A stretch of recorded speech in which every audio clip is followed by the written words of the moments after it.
തിരുവനന്തപുരം മേയറുമായുള്ള തർക്കത്തിന് പിന്നാലെ KSRTC driver Yadu കോടതിയിൽ ഹർജി നൽകി. കോടതി മേൽനോട്ടത്തിലോ കോടതി നിർദ്ദേശത്തിലോ അന്വേഷണം വേണമെന്നാണ് ആവശ്യം. കൃത്യനിർവഹണം തടസ്സപ്പെടുത്തിയെന്നടക്കം യദു ആരോപണം ഉന്നയിച്ചിട്ടുണ്ട്. ഹർജി തിങ്കളാഴ്ച പരിഗണിക്കും. നടി റോഷ്നി പറഞ്ഞ സംഭവം ഉണ്ടായിട്ടുണ്ടാകാമെന്നും സംഭവത്തെക്കുറിച്ച് ഓർമ്മയില്ലെന്നും യദു പ്രതികരിച്ചു.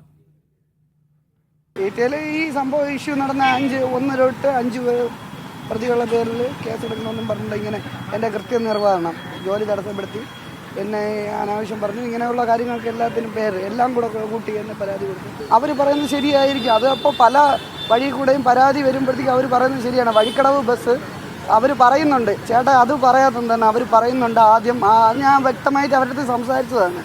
അതിൽ പറയുന്നുണ്ട് റോക്കി ബായിയെ പോലെ ബസ് നടു റോഡിൽ നിർത്തി ഇറങ്ങി വന്നെന്നാണ്. ബസ് കിടക്കുന്നത് എങ്ങനെയാണ്? ആ ബസ്സിൽ യാത്രക്കാരുണ്ടായിരുന്നു.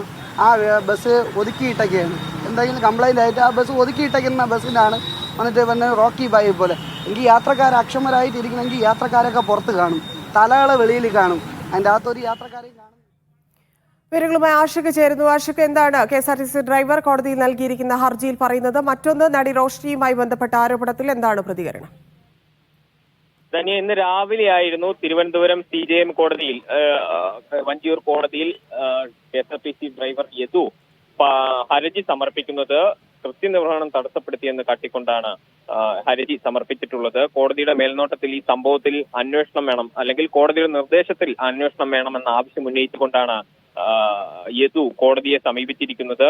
ഹർജി 6-ന് പരിഗണിക്കാനാണ് കോടതി നിലവിൽ തീരുമാനിച്ചിരിക്കുന്നത്. മുൻപ് തന്നെ ഈ സംഭവത്തിൽ നിയമപരമായ മറ്റ് നടപടികളിലേക്ക് കടക്കുമെന്ന് യദു പറഞ്ഞിരുന്നു. ഏതായാലും അല്പനേരം മുമ്പ് കോടതിയിൽ ഹർജി സമർപ്പിച്ച ശേഷം ഇറങ്ങി വരുന്ന വഴിക്ക് മാധ്യമങ്ങളോട് യദു പ്രതികരിക്കുകയുണ്ടായി. മറ്റെല്ലാ കാര്യങ്ങളും ഇനി താൻ മറ്റു വിഷയങ്ങളിൽ പ്രതികരിക്കാനില്ല, കോടതിയാണ് മറ്റു കാര്യങ്ങൾ തീരുമാനിക്കേണ്ടത് എന്ന നിലപാടാണ് യദു എടുക്കുക. അതേസമയം നടി റോഷ്നി ഉന്നയിച്ച സംഭവത്തെക്കുറിച്ച് കൃത്യമായൊരു പ്രതികരണം നടത്താൻ യദു തയ്യാറായിട്ടില്ല. സംഭവത്തെക്കുറിച്ച് തനിക്ക് ഓർമ്മയില്ല, അങ്ങനെ ഒരു സംഭവം ഉണ്ടായിട്ടുണ്ടാകാം.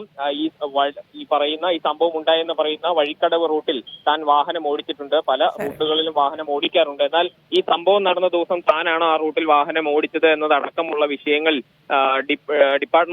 ഡിപ്പോയിൽ അടക്കം പരിശോധിച്ചാൽ മാത്രമേ വ്യക്തത വരികയുള്ളൂ എന്ന രീതിയിലാണ് യദുവിന്റെ പ്രതികരണം.